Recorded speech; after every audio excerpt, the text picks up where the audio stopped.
ഒരു ആർട്ടിസ്റ്റിനെ സംബന്ധിച്ചിടത്തോളം ഏറ്റവും വലിയ ഇന്ത്യയിൽ ഏറ്റവും വലിയ അവാർഡായ ദാദാ സാഹിബ് ഫാൽക്കെ അവാർഡ് നമ്മുടെ കൊച്ചു കേരളത്തിലേക്ക് കൊണ്ടുവന്ന് ലാൽ സാറിന് ആദ്യം തന്നെ മനസ്സ് നിറഞ്ഞ് അഭിവാദ്യങ്ങളും ഒരു വലിയ നമസ്കാരവും.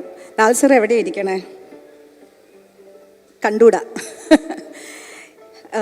എൻ്റെ കരിയർ നോക്കുകയാണെങ്കിൽ ഞാൻ എന്നിവിടെ നിൽക്കുന്നതിന് ഒരു പ്രധാന പങ്ക് അദ്ദേഹത്തിനുണ്ട്. കാരണം എൻ്റെ ആദ്യത്തെ ഒരു തിരിച്ചു വരവിന് ശേഷം ആദ്യം പാടിയ ദൂരക്കിഴക്ക് തൊട്ട് അന്തിപ്പൊൻവെട്ടം ആയാലും കസ്തൂരി എൻ്റെ കസ്തൂരി ആയാലും ഒന്നാം കിളി ആയാലും അങ്ങനെ ലിസ്റ്റ് പോയിക്കൊണ്ടിരിക്കുകയാണ്. എല്ലാത്തിലും ലാൽ സാറ് ആക്ട് ചെയ്ത് ആ പാട്ടുകൾ പാടുമ്പോഴൊക്കെ നമുക്ക് പാട്ടിനോടൊപ്പം തന്നെ ലാൽ സാറിൻ്റെ ആ സീനും ഓർമ്മിച്ചാണ് നമ്മൾ ആ പാട്ടുകളെ സ്നേഹിക്കുന്നത്.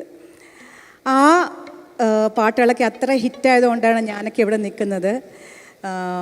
ഇന്ന് കേരള സ്റ്റേറ്റ് അദ്ദേഹത്തെ ആദരിക്കുന്ന ഈ അവസരത്തിൽ ഞങ്ങൾ കുറേ ലേഡി സിംഗേഴ്സ് ഉണ്ട്, പാടാൻ ഫീമെയിൽ സിംഗേഴ്സ് ഉണ്ട്. ഞങ്ങളെ വിളിച്ചതിന് വലിയ താങ്ക്സ്. ആൻഡ് അദ്ദേഹത്തിൻ്റെ കുടുംബത്തിനും സുജിക്കും മക്കൾക്കും എല്ലാ ആയുസ്സും ആരോഗ്യവും എല്ലാ ഭാഗ്യവും ദീർഘായുസ്സും ഹെൽത്തും ഒക്കെ കൊടുക്കാൻ പ്രാർത്ഥിക്കുന്നു. ആൻഡ് ലാൽ സർ ഇനിയും ഞങ്ങൾക്ക് ഒരുപാട് റോൾസ് കാണണം. കണ്ട് എനിക്ക് കൊതി തീർന്നിട്ടേ ഇല്ല ലാൽ സാറിൻ്റെ ആക്ടിങ് കണ്ടിട്ട്.